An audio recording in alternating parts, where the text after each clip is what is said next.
Ok, ahora sí, está grabando. Bueno, eh, bueno, gracias Alessandro. Alessandro Contu de la Université Paris-Cité. Eh, no, el nombre en italiano, la universidad en inglés, y el título es Solution of a Monoidal Categorification Problem by Additive Categorification. Ok, cuando quieras, Ale. Okay, so thank you, Javier, for inviting me here. It is really nice. I met Javier at ICRA, this summer at the conference Shanghai. It is nice that this led to establish this connection between China, South America, and me in Italy. It is, in some sense, what I'm going to discuss today, a bridge between monoidal categorification and additive categorification. So I'm cluster algebras. You can choose if South America is monoidal, categorification, or additive. China will be the other one. So, to start with, I'm going mainly to go through the slides, but at certain moments also to stop and give you time to digest what I'm going to say. I'm going to write some notes on the blackboard, on the screen. Okay. So to start with, the setting we are going to discuss is the one of quantum groups. And we fix therefore G, a finite dimensional Lie algebra of type ADE. So we can do this not only for simply raised type, we can do this also for general type, and using some formality of Q data in particular. I will spend some words on this afterwards, but for the moment, for simplicity, we can stay focused on the ADE case. Therefore, then we consider the quantum loop algebra UQLG. So imagine that the loop algebra is this algebra here, defined in this way with an appropriate Lie bracket starting from G and extending it in this way with a tensor product. And the quantum loop algebra, it can be considered as a deformation of its universal enveloping algebra, a classical tool in the theory of Lie algebras. But we can just think about it as an algebra defined by certain generators and relations, and now we don't need to specify. So, important category of this quantum loop algebra that enables to understand the full category of finite dimensional modules is the category CG of finite dimensional UQLG modules of type 1. Type 1 is a particular condition on the eigenvalues of the generators, on the elements of these, and the object of this category. Now we don't need to go into details. What is important, I would like to specify, is that the objects of this category are parameterized by certain monomials in these variables, y, ip, where I is in ig, the Dynkin set of G, and P is in Z. So I know that if you are not familiar with quantum group theory, loop algebras, this does not make a lot of this does not have a lot of deep full meaning. But for the moment, let's just fix this because it will be convenient later to parameterize the object of this category by monomials in these variables, commutative monomials. Another important fact is that CG is monoidal. In particular, then we have that KCG is a ring, and a not trivial fact is that KCG is a commutative ring in particular. And now I'm going to focus on other categories. These categories have been introduced by Kashiwara Kim Oh Park in 2021. These are Kashiwara Kim Oh Park. Better, let's write it. And in some sense, they are the conclusion of a long series of papers studying monoidal subcategories of GG. In particular, through these categories, they can describe, for example, the level category described by Hernandez de Klerk, or the famous Hernandez de Klerk category CG minus. This is an excursus. And let's spend some words on these categories. Now we don't want, as you have seen, go into too much technical details here, because what is important will be later. This is just a kind of background, a structure to work with. Therefore, AB is just an interval of integers. Then epsilon, e.g. to z is an height function. This means that whenever I and j are linked by an edge in the linking diagram of G, therefore we have that epsilon I minus epsilon j is equal to 1. And finally, we take W0 and adapt the reduced expression of the longest element of WG. Let me spend some words on what adapted means. So to give an example, we can take, for example, Q, given in this way. Here, I take an orientation of the arrows given by the height function. So the height function, epsilon y equal to 0, epsilon 3 equal to 0, and epsilon 2 equal to 1. And then I take this reduced expression of the longest element of the right group, S1, S3. Yes, Could I ask a question? Could you tell me who the domain is for the height function? Yes, the height function is IG. IG is the linking set of the algebra G. So the linking indices, so in this case, 1, 2, 3. Okay. Okay, thank you. Perfect. So S1, S3, S2, S1, S3, S2. And what does mean it is adapted? That at each step, and now we explain what are these steps, the index is a sink. So you see that in the quiver, 1 is a sink, right? Then I apply the reflection S1. So what does this mean? This is linked to reflection factors, but in this case, you can just imagine that I reverse all the errors incident to 1. And so I will end up with 1, 2, 3. So now if I want to take a sink, the only choice is taking 3. And so this explains why here there is 3. Now I apply again the reflection at 3. And so I find this quiver. And so on. You see now that the only sink is 2. And this explains why here there is 2. And continuing this way, then I can establish this reduced expression. Of course, the length is determined by the group.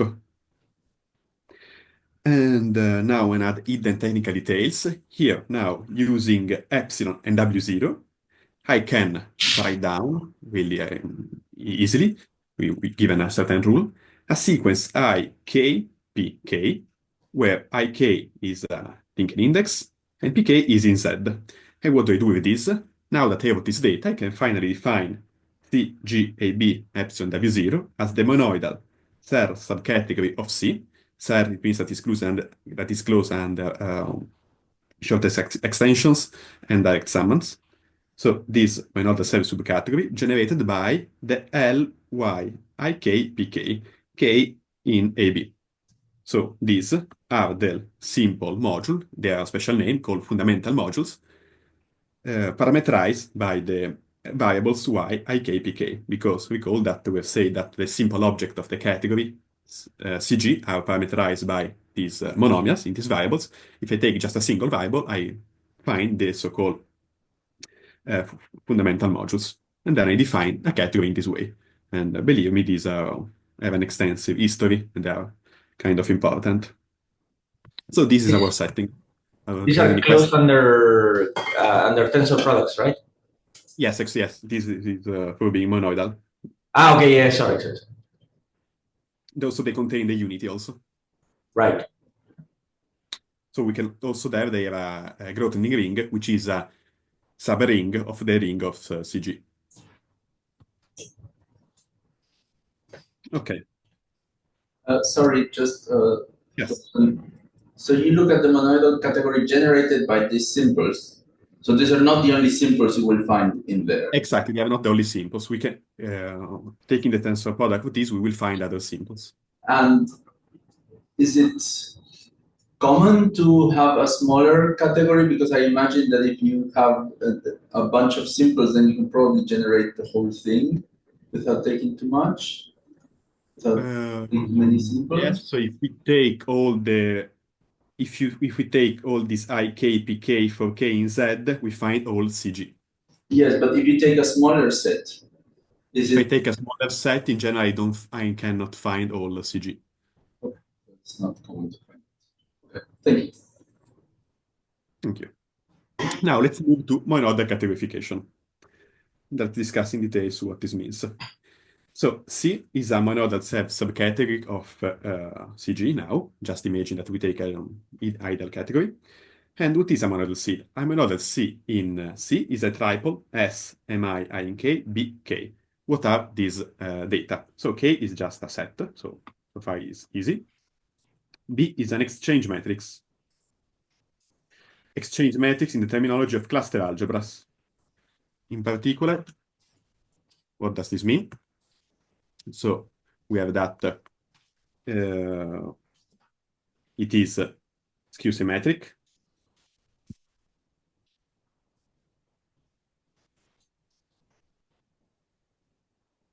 And also there is a locally finite hypothesis in the sense that for any K, there exist finitely many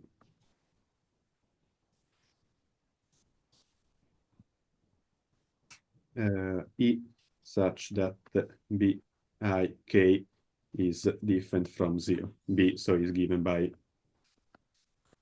Bij K time K. For any K in K. So And this is yes, infinite, it can be infinite, yes. right? So it's not the skew-symmetric matrix associated to the thinking graph. So No, absolutely not. Exactly. No. okay. I mean, it can be, but in general, no. It's not a I condition. will consider, okay. Yes. Then, next, what are these MI? So this is a commuting family of real simple modules.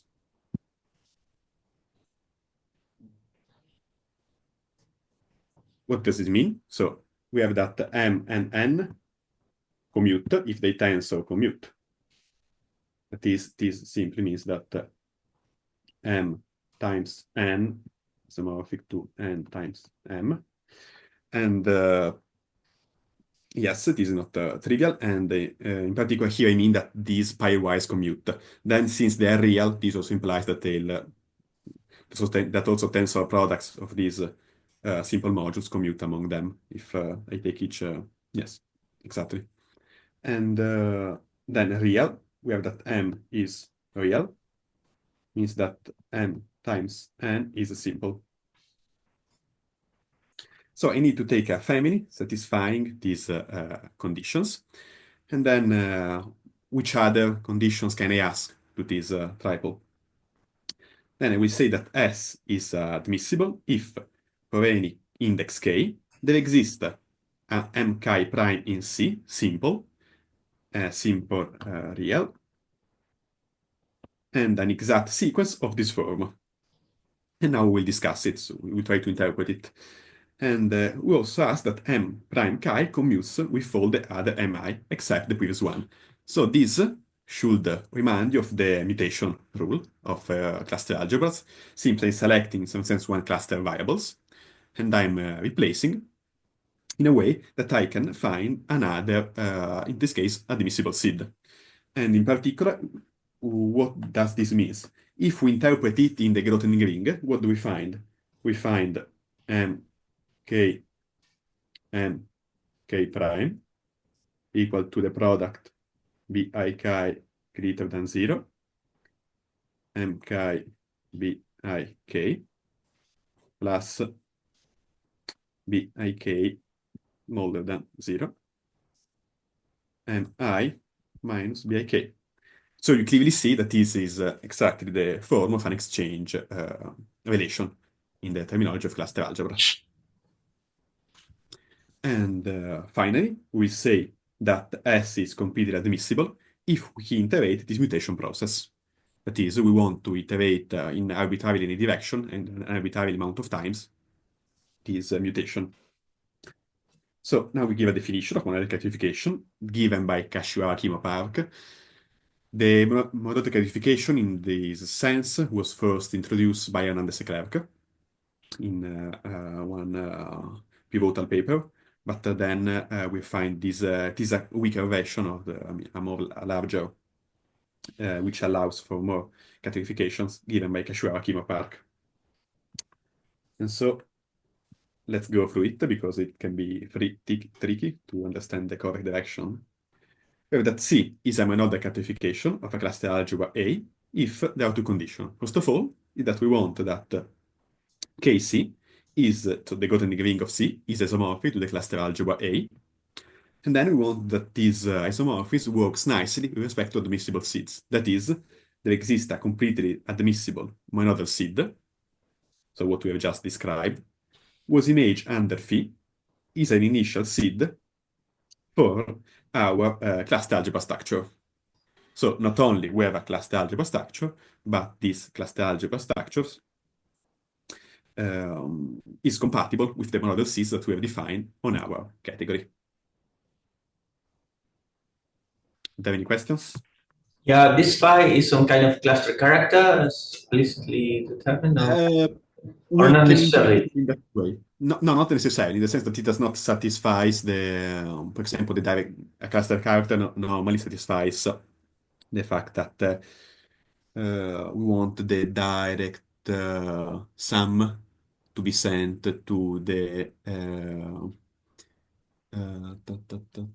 Yeah, I mean, in general, when it is defined over an additive categorification, you get like, yeah, the direct sum should be the product of the corresponding variables. Exactly. So, okay, And, so yes, this would be and an isomorphism on the nose. Exactly. So we don't have that Right. the direct sum is just really the sum. It's not the product of the corresponding I see. elements. Yeah, So yeah, it is, yes, it is not a cluster character in that sense, but it is a cluster character in a monoidal sense. right. Since here, in fact, what will be sent to the product of two of the image will be exactly the tensor product. The tensor product of two, for example, of two of the objects of a monoidal seed will be sent to the product of the corresponding variables in the cluster algebra. Yeah.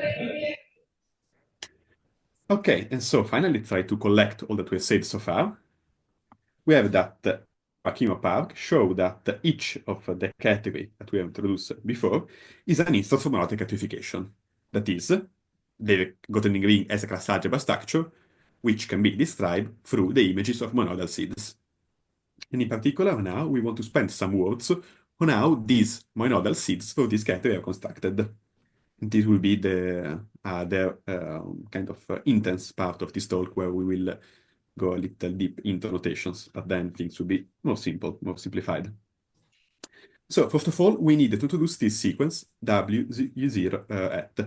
Maybe one thing, since I started late, how much time do I have so I can parameterize? No, Javier, maybe. 45 more minutes, let's say, give or take. Okay, so I can, okay. No, but it will be plenty of time. So, yes, now, so we go with a certain reduced expression, W0, SI1, SIL, of the longest element of W, the value group of G. And now we want to extend the sequence I1, IL to an infinite sequence W0 hat, parameterized by Z. How? So the first elements from 1 to L, where L is the length of the longest element, are just the indexes that we find associated with simple reflections. While for the other indices, we use this kind of periodicity conditions, where I, k plus L is equal to I star k. And what is this star? Star is the involution on the set of simple roots induced by the longest element. In the sense that this is a well-known fact that W0 alpha I is equal to minus alpha I star for a certain I star, and so I star it is defined in this way. Here there is a simple example. We have A3, our chosen reduced expression of W0. Here the involution sends 1, 2, 3, and 2 remains fixed. And so we construct this sequence. You see that here on this line, I just, so yes, this is W0 hat. While on the top line, there is just Z to keeping track of the indices. And what do we do now with this infinite sequence? So, by definition of Kashiwara Park, an I box is an integer interval C equal to CD. These are the borders of the interval, where IC is equal to ID. And here we can remark, therefore, the index of the box with this writing the corresponding index at the bottom of the box. And therefore, really simply, it is not difficult. An box is just an interval where the two extremes have the same index, the Inkin index. And in particular, we refer to IC as its signature, and we define its I cardinality as the number of times that the signature appears in the interval of W0 hat corresponding to AB. So let's try to an example to see what this means. For example, if I take the interval 0, 3, the signature is 2, and the cardinality is equal to 2. Why? Because if we go above and we look at the interval of the interval of W0 hat, which range from 0 to 3, we see that the index 2 appears exactly 2 times. Another example, if I select the integer interval -1, 4, this is well an I box, because we see that both -1 and 4 has index I, and now the cardinality will be 3. Okay. Now, next step, and this is, I think, the most complicated definition of this talk. It will be clear with an example. So for the moment, we just try to go through it, and we try to understand it. So an admissible chain of I boxes for an interval AB. Now AB is just an interval; it's not anymore an I box of range L, and here, if you change the notation, L prime. Or better, this L now is just a certain integer. It's not the length of the longest element W0. No, sorry, a natural number.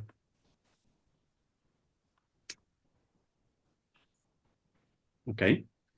Is a family of I boxes, CK, AK, BK, 1 minus equal K minus equal L, such that all these I boxes are contained in AB, and in particular, they cover it, but this is a sequence as a consequence of what I'm going to say. So these are A boxes contained in the interval IB, and for any K, the union of the first K I boxes is an interval that increases its cardinality by 1 when K increases by 1. In other words, the first I box will be an interval of length 1, so it will be just a singleton. If we take the union of the first I box and the second I box, we find an interval of length 2, and so on until we find all the full interval AB. Then we see an example. And finally, we want that for each K, if the box CK is of signature I, then the last I box is of signature K, then it is the maximal I box of signature I contained in the union. The max and the greatest, better, I box contained in this union. And another aspect is that now we construct, as an example, a sequence of I boxes. And we can also give an equivalent data, that is, it's suffice to give the first I box, and then to describe if we are extending the interval to the left or to the right. From this, we can deduce the sequence of I boxes. And this, therefore, we can say that an additive chain is uniquely characterized by the initial I box and by a sequence of left and right operators. And now we see the example. So here I've just written what I had considered before as the infinite sequence W0 hat. And let's try to construct a sequence of I boxes. So the admissible sequence. CK is given in this way. I start with 4. And so what are the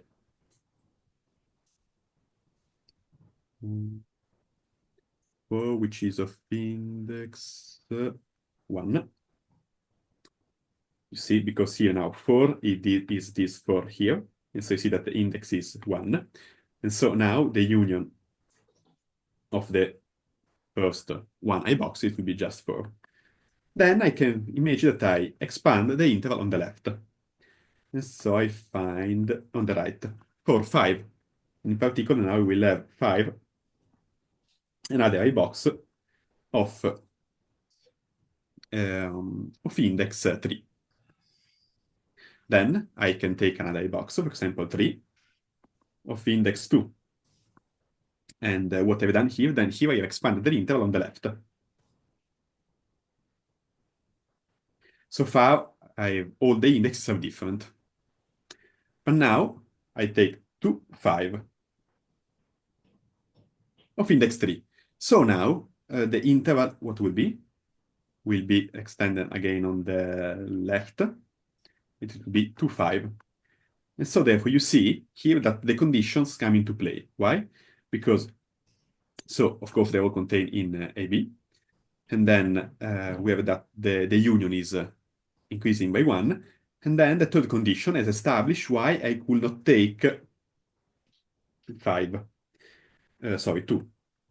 Because 2, again, you see that is of index 3, and the interval would have been again 2, 5, the union.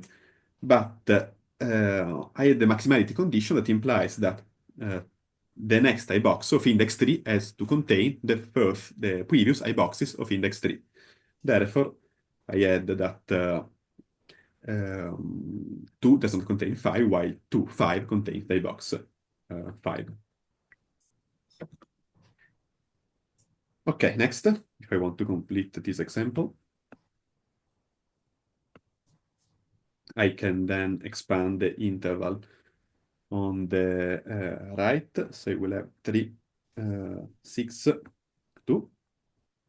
Here I have 2, 6 with right. Then I have to finish expanding on the left.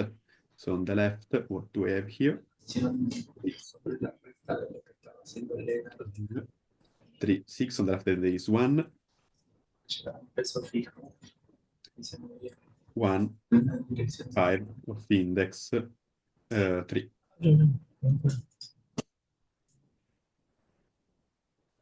Okay, and so I have found a divisible chain of I boxes on my interval.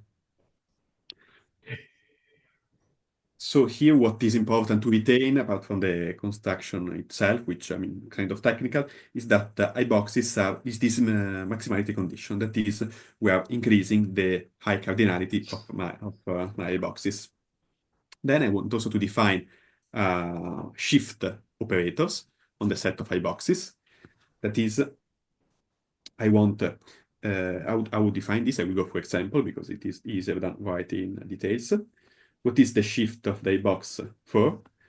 So is the first I box on the left of 4 with the same I cardinality. That is, this will be 1. Why? Because 4 is an I box of I cardinality 1 and signature 1. So I have to go on the left and I find the first I box of I cardinality 1 and index 1 as the I box 1. Another example, what is the left shift of 2, 5, 3? So now if I go here, 2, 5 is an I box of I cardinality 2, F signature 3. So I shift on the left, and I will find the I box minus 2, 2. Again, why? Because it is the first I box on the left with the same index and high cardinality. This operation will be important then in the additive categorification. Okay. And it's symbolized with tau minus, right? Yes, exactly, tau minus, and in fact is linked to the standard rate and translation, because when we will see later the additive categorification, in some cases, this will be exactly when we will associate to each I box a module, is operation will be exactly the standard rate and translation in some simple cases, not in general. Okay. Perfect. So the last thing I wanted to say is that we can also define a mutation operation of a chain of I boxes. Now I'm not going to go precise in the definition, but again, we can start this mutation operation in the sense that we start with our chain of I boxes, and we mutate one of the I boxes in a way that we still have a chain of I boxes and all the others are unchanged. And so keep in mind this mutation operation that will be useful later. And now to finish with the Kashiwara Kim Oh Park construction, because I recall you that our aim now is to define the admissible seeds for the categories C, G, A, B, epsilon, W0. We have that to each I box C, Kashiwara Kim Oh Park associate the Kivler-Shetkin module defined in this way. So Kivler-Shetkin modules are kind of famous, and they are defined by this parameter, K, where K here is the I-cardinality of C, PC, which is the integer of the sequence associated to C. Here I mean what we said before, that to K we associate a pair IP IK PK. So this is PC, and then I is the signature. And so to each I box we can associate this Kivler-Shetkin module.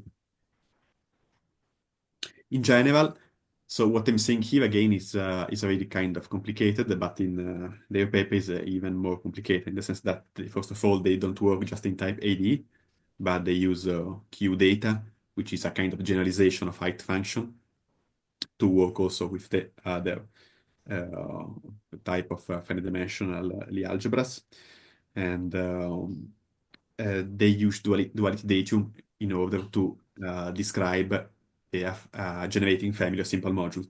So the categories C, G, A, B, W0, and epsilon are defined that way only when W0 is adapted, but we can define them also when W0 is not adapted, and in that case then things became a little more complicated.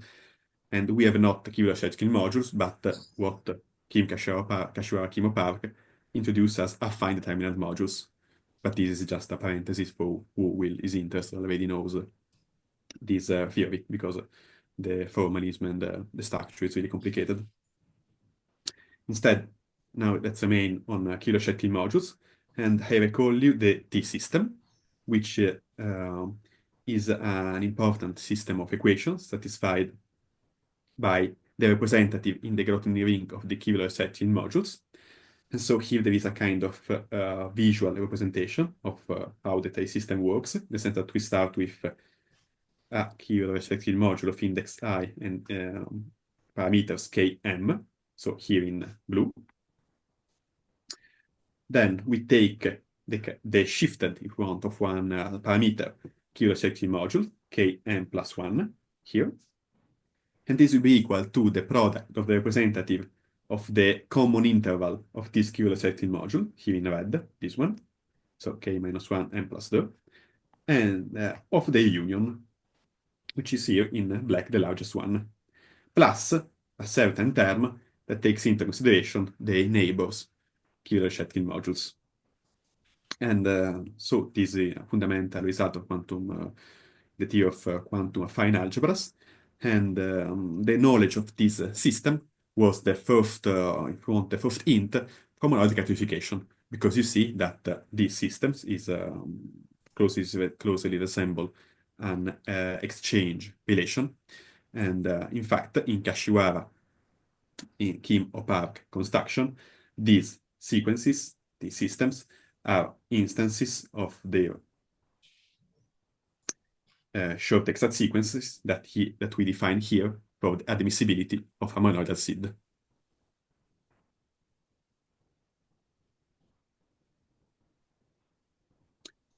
Therefore, to give the Kashiwara Kim Oh Park theorem, we have that to each chain C, as we said, they define a family of a commuting family of real simple modules, because these Kivler-Shetkin modules are real and define in this way the family is commuting.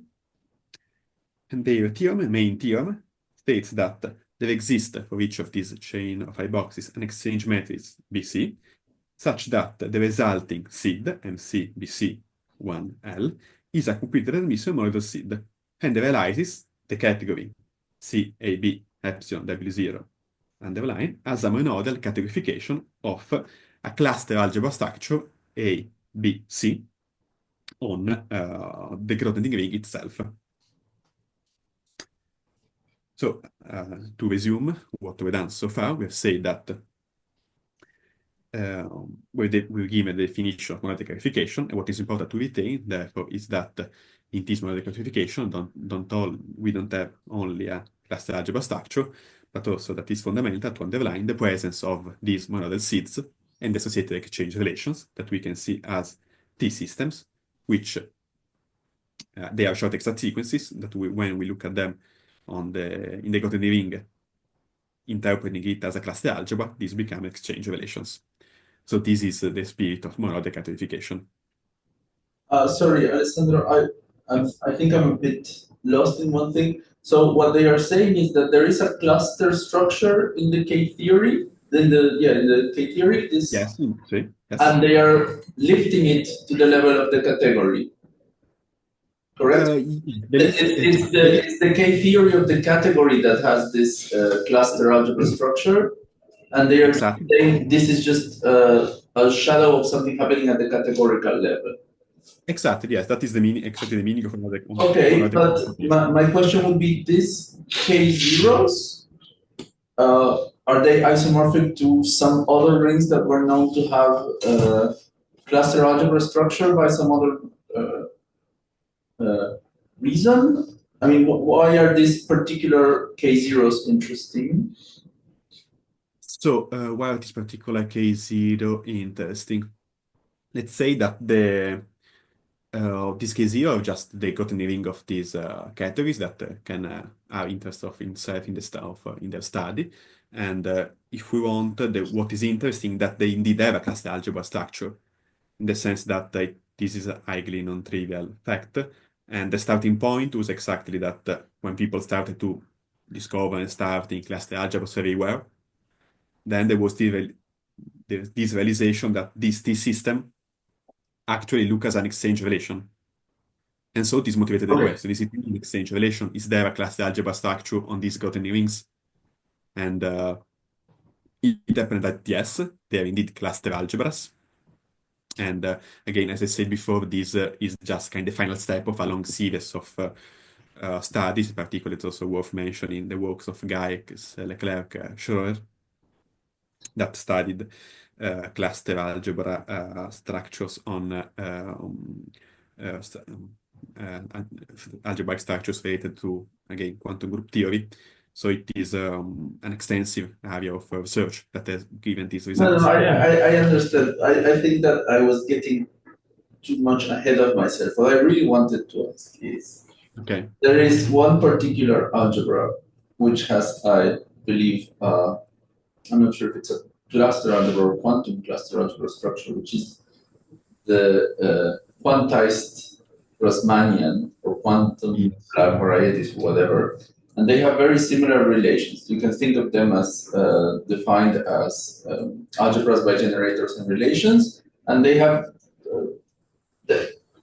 their study some time ago when I read about this was based on the fact that they had this type of relations here, right? This blue over green turns into red times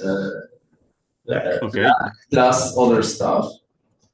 And as far as I remember, it was an open question to show whether this arose from to categorify these relations. And I was wondering if these algebras appear as K-zeros in here, because they would be prime examples to appear inside the Grothendieck group of some quantum loop developing algebra. Yes,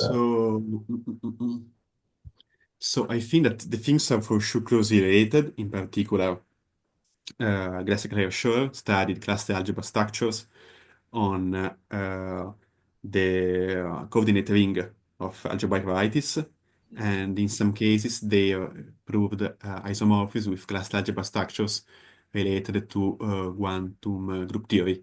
But for the moment, I missed the exact reference. Okay, sorry, maybe it's a question for the end of the talk. I got carried away. Sorry. Yeah, correct me if I'm wrong, Alessandro, but somehow the one very nice interest to study cluster structure is because it allows you to understand much better the whole module category of this quantum. So starting from the simples, you get a lot new information that you would not grasp otherwise.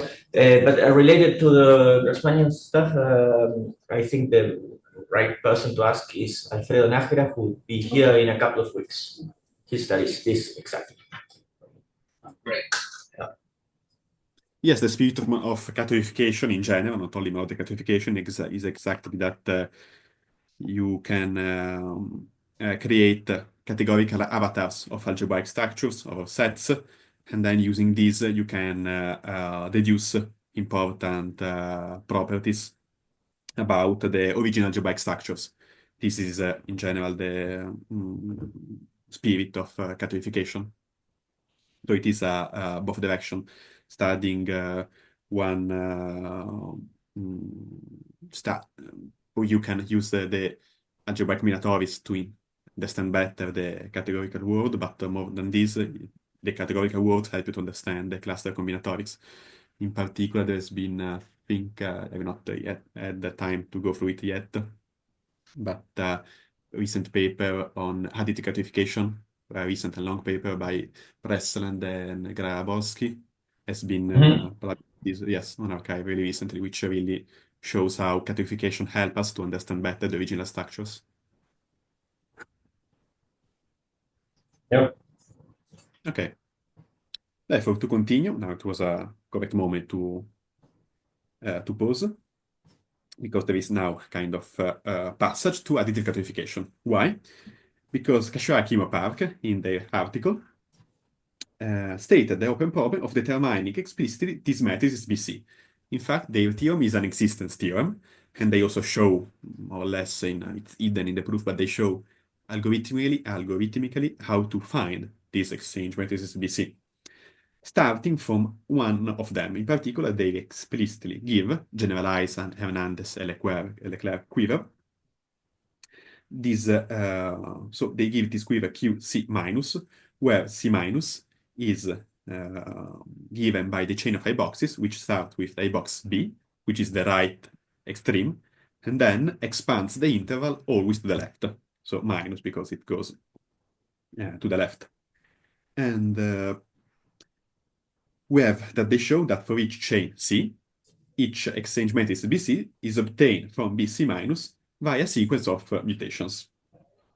In particular, therefore, they prove that the mutation of BC is equal to the exchange matrix associated to the mutated chain, because before we said that we can mutate also chain, the mutated chain mu KC. So this is the starting point, but the question was to give explicitly these exchange matrices. And the idea is that there is a formula which allows to give explicitly matrices starting from an initial one, but this formula lives in the domain of additive categorification. And this demotivated the problem of my work of translating the monoidal categorification in an additive categorification setting. So now we move to additive. I mean, so starting from the quiver, they are giving the matrix inductively. I mean, they're not giving an explicit formula for the matrix in a given point. Exactly. Yes. Right. Yeah, it's not a closed formula. Exactly, not a closed formula. Yes. Okay. So additive categorification. What do I mean in this context by additive categorification? That's why. That's what additive. So I work with C, which is a nice to Calabi-Yau triangulated K category, where K here is a field. Nice, what does it mean? Among the other, means that it is finite and Krull-Schmidt. And to Calabi-Yau, really fundamental property, it means that X, so by definition, x y is isomorphic to the dual over the field of on y double shift of x, which we can also rephrase this saying that x1 is symmetric in this sense. And fundamental properties or objects of this type of categories are the cluster tilting objects, which are the analogues of clusters. Why? So we have that T direct sum, the direct sum of Ti, where each Ti here is any decomposable, is a basic cluster tilting object if for I different from J, Ti is different from Tj. So this is what basic mean. And also it has to be maximally rigid. That is, X the set of all the elements orthogonal to this is equal exactly to all the modules which was direct summands are made of the direct summands of Ti. And they are the analogues of clusters, since also for cluster tilting objects we can have a mutation procedure. We have a mutation procedure. That is, for each indecomposable summand Tk, there exists only one other indecomposable in C, Tk star not isomorphic to Tk, such that when we consider Ti prime, which also we can write as mu k T, what is Ti prime is the same of T up to replacing the component Tk by Tk star. So this is again cluster tilting. So we see that this is again the philosophy of mutation. We select one component, we replace it with another one, leaving all the rest unchanged, and we find an object of similar nature. And the analogues of exchange relations in additive categorification are these unique isomorphics, not split triangles, called exchange triangles, which in some sense allows to pass from Ti to Ti star. So these are two triangles. So one exchange relations in additive categorification is interpreted by two triangles. We see that there is Ti b Ti star, or in the other direction, Ti star b prime Ti. And their property is that U and U prime are minimal left add Ti with I different from K approximations. And given this property, these are unique isomorphism. And now to say what I said before, that is the rule to pass from one quiver to an other is the following one. So C, here is our nice two-calibre category, where T and T prime two cluster tilting objects, and we consider for each component Tj prime the approximation triangle of Tj prime by T. That is, Keller and Reitan prove that in general for each object of a two-calibre category with its properties, given one cluster tilting object T, we can approximate the object, in this case Tj prime, in this way. There exists a triangle of this form where these components are direct summands of Ti. And therefore, given once we find these triangles, and we define the matrix P, Pij in this way, like Pij is equal to alpha ij minus Bij, using that is these coefficients, then we have that if we look at the matrices associated to endoquivers of T and T prime, that is, what is the endoquiver? The endoquiver of an object is the quiver of its endomorphism algebra, then they are related by this formula. So we see that also here we have that P and P is invertible. So if we start with T, and we have the exchange matrix of associated to T, we can find the exchange matrix of T prime. In fact, here we have said that the cluster correspond to cluster tilting objects, but a particularity of additive categorification is that the data of the quiver is already encoded in the cluster tilting object. That is, we have that usually to a cluster, to form a seed, we need to add the quiver, instead, in the world of additive categorification, the quiver is exactly the quiver of the endomorphism algebra of our object. So things are more compact. So are there any questions on this rule? Yep.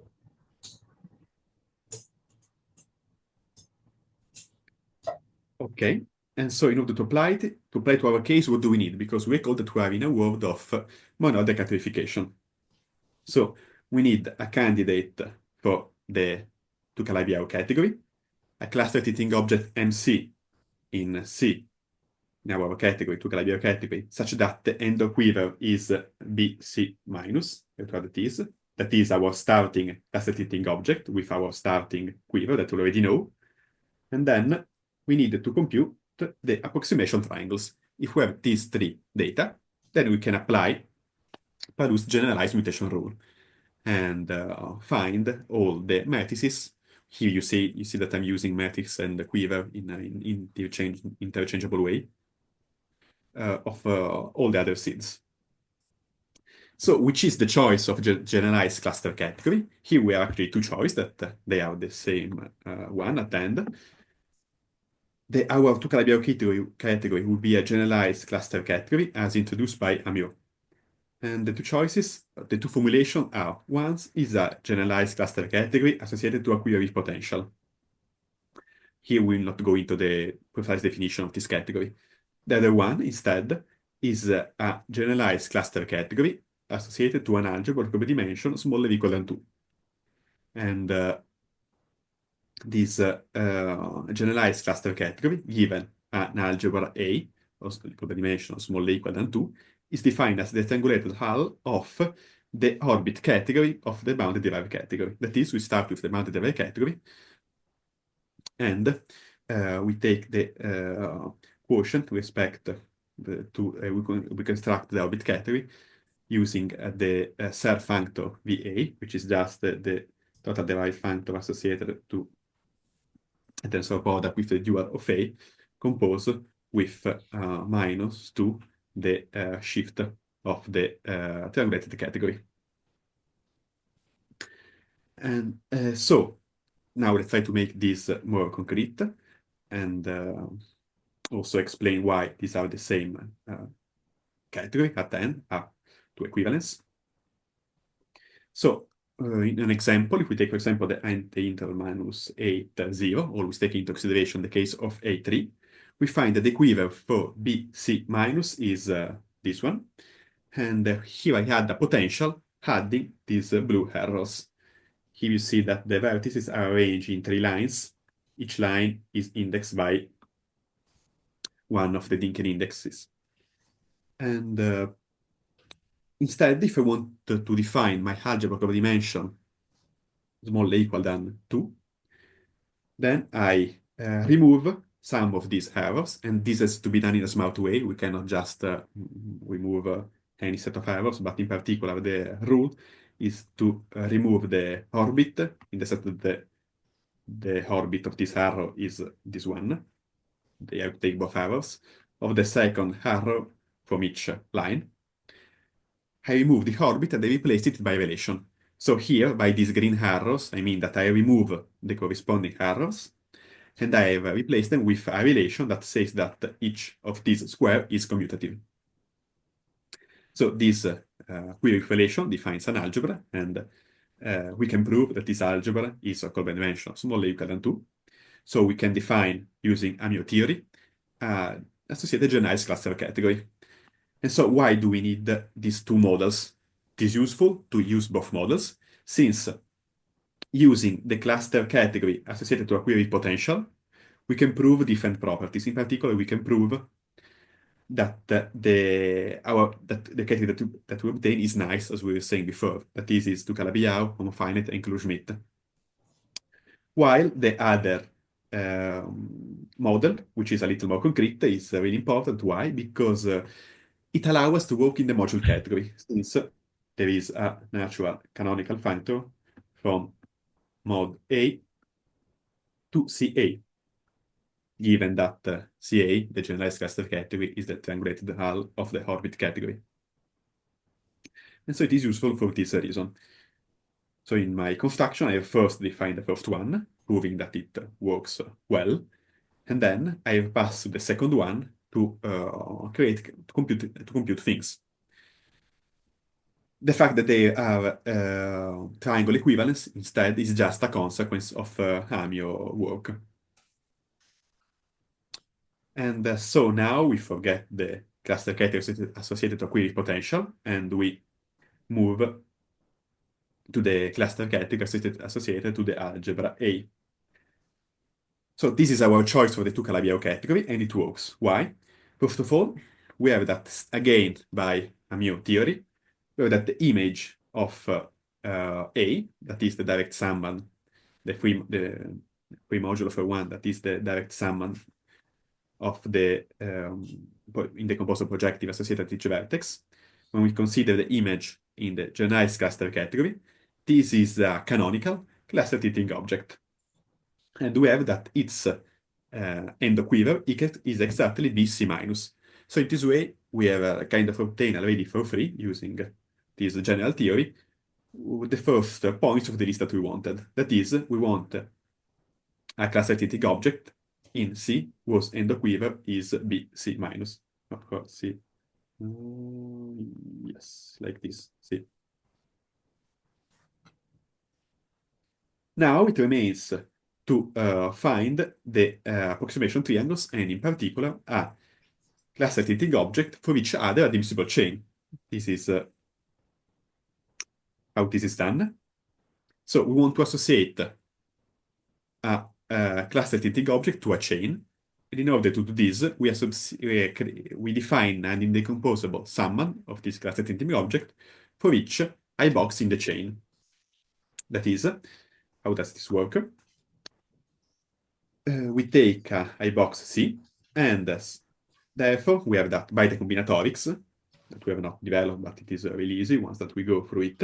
There exists a certain integer such that this I box is m time the left shift of C minus, where C minus is in C minus AB.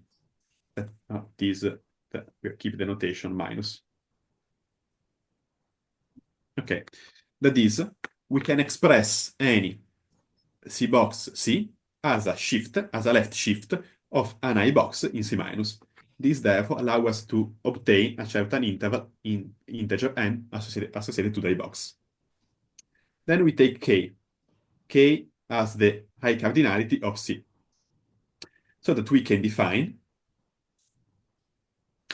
the additive Categorification modules IMK as the cluster tilting object T as the indecomposable object associated to the box C. And how do we do this? This KRIMK is defined in this way, simply as the quotient of the natural map from PM to PM plus KI. That is, what are PMI and PM plus KI? These are indecomposable summands associated to the mth plus k vertices on the line I. Now we see an example. For example, C. Here you can say KR202. Oops. So what does 2? The first 2 means that I'm fixing the line 2. Then 0. So m is equal to 0. And k is equal to 2. Therefore, we have that this KR202 is just the projective associated to this vertex. And in red, I have described the support. In general, so whenever m equal to 0, these are all the projective indecomposable modules. But when it is not, instead, we have to define it through this quotient. And so here I feel that you can already see how we can use this to complete our project. In fact, if you remember, we needed approximation triangles. That is, we need to approximate each indecomposable summand of our future cluster tilting objects via the indecomposable summands of our starting canonical cluster tilting object. Okay? I remind you then that we need these triangles. For each summand tj prime, we have to approximate via the first class-editing object T. But what is our canonical class-editing object, our starting class-editing object? Our starting class-editing object is A, that is the direct summand of the PI. And so, for how we have defined these modules, we have that when we look at these short exact sequences in the when we look at this in the generalized cluster category, these become exactly the approximation triangles. So here I want to underline what I was saying. That is that working with the generalized cluster category associated to A is useful because we can start to define things in the module category and then see how they work in how the image work in the generalized cluster category. That is, from short exact sequences, we find triangles. And in the same way, we can find exchange triangles. In fact, we similar to see that if the notation is similar to the T system, we can obtain these easily, these short exact sequences for these additive Categorification modules. And these additive Categorification modules, when we project them, these sequences, when we project them in the generalized cluster category, they will play the role of the exchange triangles. In particular, they will allow to replace this indecomposable summand with this other indecomposable summand. Here, let me show you a picture of this. So you see that here I start with my first cluster tilting object of rank 2, if we want, since it uses 2 columns. And then the central term, what are KR203, so again, line 2, starting point 0, that is to be a projective, and rank 3, that is I consider 3 columns. Then the central term is the intersection, the small one. And so now the starting point is 1, that is, it is not projective anymore. I lose the first column of the support. The line is again 2, and I take only the column, the support on the column 2. And finally, I take KR212. Again, here I start at position 2, since m is equal to 1. And so you see that there is again this philosophy of shifting. That is, I've started with this support, and I shifted the support of one unit to the left. And in general, this is how this mutation work, this exchange sequences, which you can exchange triangles, work in this category. You see that it's all really concrete, really simple to make this kind of computation and to obtain these results. So finally, what do we have? So here, one of the main theorems of my work is that for each C, we have that actually, if we take the direct sum of all the additive Categorification modules associated to the I boxes of C, this is a cluster of tilting modules. And the proof here is to show first, again, so you see that this is important again, is to show first that it's tilting as a module. And this is a proof that uses the combinatorics of these quivers. And then we obtain that once to prove that it's tilting, for its properties, it will be also cluster tilting in the associated generalized cluster category. And this is exactly what we wanted. Why? Because if we look at this commutative diagram, that is, we start with our monoidal seed, and we look at the corresponding cluster tilting object created using the boxes of the corresponding chain, where that we mutate the admissible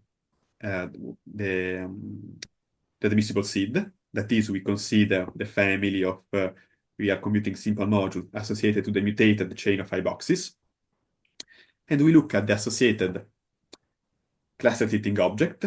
We have that the mutated cluster tilting object is exactly the cluster tilting object associated to the mutated chain. And this commutativity therefore confirms to us that the quiver that we obtain when we apply Palu's generalized mutation rule using the approximation triangles given by these projective presentations is exactly the quiver was explicit description was asked by Kashiwara Kim Oh Park. And this again is because there is this commutative square that confirms that mutations works in this way. And so to finish, I wanted just to highlight this diagram where I point out the main objects that were met and trying to establish once again the correlation. So on one side we have monoidal categories, on the other two Calabi-Yau categories, and these are used to categorify cluster algebras. And seeds become monoidal seeds or cluster tinting objects. On the other case, monoidal seeds are made of real modules, while cluster tinting objects are made. What correspond to cluster variable is an indecomposable direct summand. The last thing is that exchange relations are short XR sequences with tensor product in the monoidal world and exchange triangles in the additive world. And so the link between this monoidal world and additive world is made by cluster combinatorics. Why? Because the starting point was to find there is a quiver that can be interpreted both as the quiver of a monoidal seed and at the same time as an endoquiver of a cluster tinting object. This is what I wanted to say. Thank you for listening.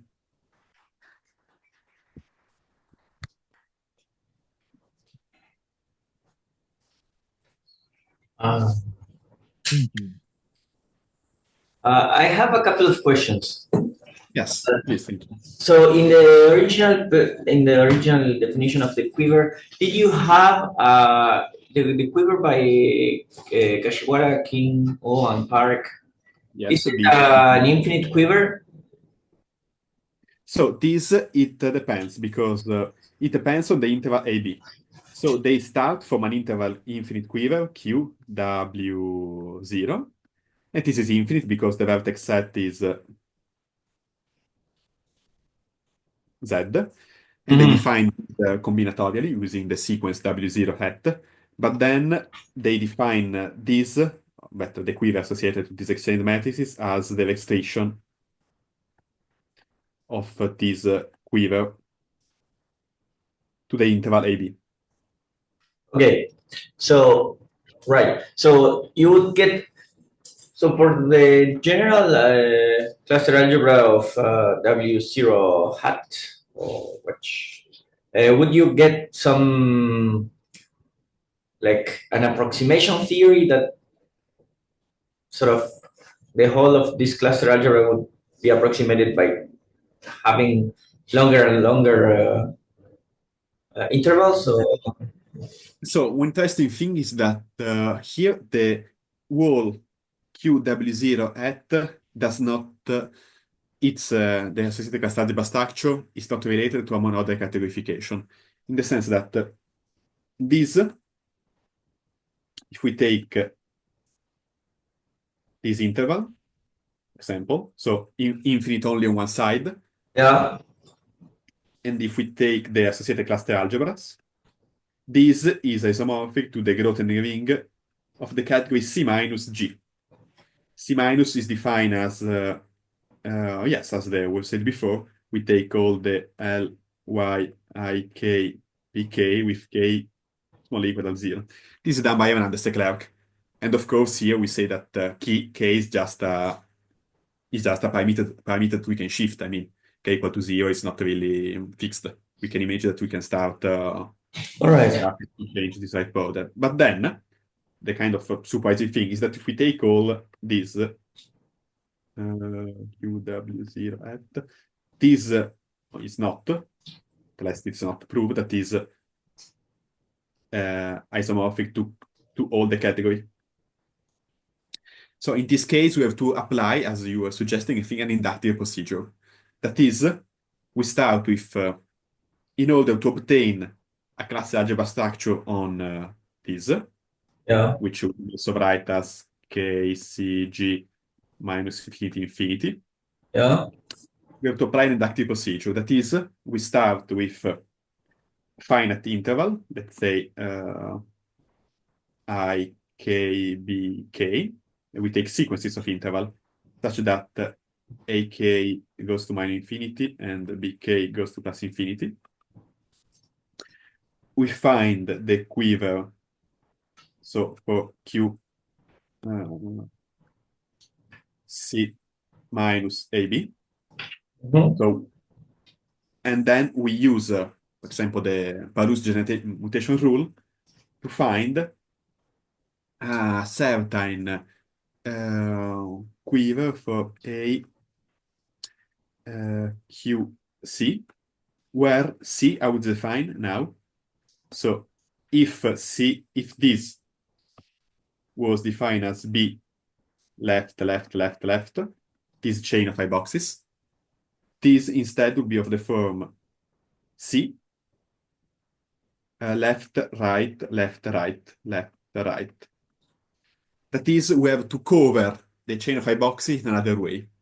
Because if we do it like this, then the quivers, when we increase K, will be stable. That is, the quiver for K equal pi, the quiver for K plus 1 will contain the quiver for K. And then we can extend to infinity this procedure. But we cannot do this, obtain the KCG extending to the infinite this quiver here. Why? Because they are not containing one another. All right. And so it is the reason why this is not an isomorphism. Yeah. So, for your construction, you need a homofiniteness or not? Construction, yes, need homofinities for dealing with the properties of the generalized cluster categories. Yes. Right. So, okay. Yeah. Okay. Nice. Yeah. Right. And then in your categories, I mean, if you go back to the quiver you showed for a given interval AB, you got an example where you showed this case Yes. ABs. Right. So here, if I take so apparently you're getting some intervals that, I mean, your modules do not look to be simple ever. To be simple. No, these are not simple, but Because they are supported at least in 3. Yeah. So here I made a mistake. I had to remove all these arrows, right? Yeah, but yeah. Okay, but it's important. Okay, yes. In I this mean, case, because my algebra is. Yeah, I know. Yes. Yeah, that Okay. one.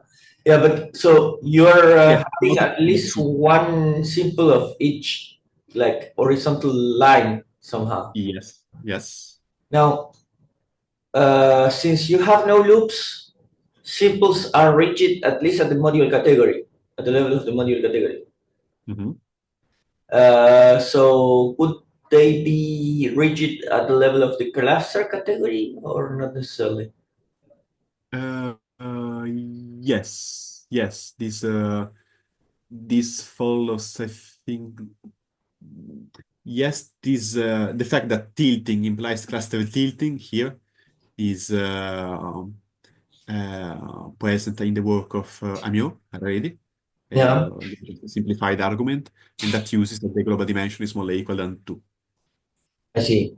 So, okay. So the question I would have is that, so you're getting only, I mean, you're getting a subset of all the cluster tilting objects, right? I mean, because you're not having all rigid objects. So this would be some kind of upper cluster algebra associated to this cluster category, or, I mean... If we take all the cluster tilting objects? Yeah, if you take all the cluster tilting objects, right? I mean, and you sort of apply some cluster character and so on, you get a bigger cluster algebra. Or, I mean, because you have a Tucalabi-Yau setting, so in particular you have a cluster character. So would it be that maybe, I mean, if you have this initial seed, it seems like the cluster algebra in which contains, let's say, the simples or the projectives would, I don't know, would not be reachable from an initial seed coming from these modules, right? Yes, yes, yes, I see what you. Yes, yes. In fact, yes, because in general, exactly, not all. Also, if we look at the Grothendieck situation there, not all simple modules are reachable. There are some simple modules which are not reachable. Right. Yes. I see. So you're obtaining some particular and distinguished subcluster algebra associated to the two-Calabi-Yau categorification of these quivers. Yes, yes, I see what you're saying. Yes, then I'm not reflecting in this direction, but yes. So okay, so okay, you don't thought about it, but yeah. So my question would be, how many sort of reachable parts would you have? Have you thought about this? How many reachable parts? I mean, because you would get one which would be reachable coming from these particular types of cluster theoretic modules. So I'm not reflecting in this direction. This question is already on the monoidal side. There are results of when something is reachable. And actually knowing when something is reachable on the monoidal side, and this again is a nice explanation of why it is nice to categorify, because it helps us to understand things in both worlds. So knowing when something is reachable allows to deduce some properties, and in particular, all Categorification modules are reachable. Right. So also here, all these KR are reachable. But then, other than these, I have not thought about criteria for when something is reachable or not. Yeah. I mean, from this formula, it seems like all reachable modules that you get. So you are saying that the converse also is true, but from this formula, it says that all reachable modules are of this form. These are subsets of all the reachable modules, in the sense that the seeds of Kashiwara Kim Oh Park are made of categorification modules. But we can also meet in other places and to obtain other seeds, but they have not described those seeds. So I can so the seeds that they obtain are obtained via sequence of mutation in a way that at each step the exchange relation is that T-system. That is, the new exchange variables will be a representative of a Categorification module. Okay, so you would get some other modules which are not of this form, mutating at some places? Exactly. So in the monoidal way, I obtain some modules which are not Categorification modules. And so in my case, I obtain, and this is a problem because I don't obtain modules, but I obtain objects in the triangulated hull of the orbit category. Right. So it is more difficult to work with them. Of course, yes. I see. Okay. Yes. Instead of working with this, I really know that I can just work with modules. Right. Using kind of mutations. You can stay at the level of the module category and do not care about the triangulated structure at all. I see. Exactly. Okay, cheers. Thank you. Great. Do we have another question? People to ask all the possible questions. Thank you. Thank you, Alessandro, again. Thank you for the invitation. Thank you for listening. Yes.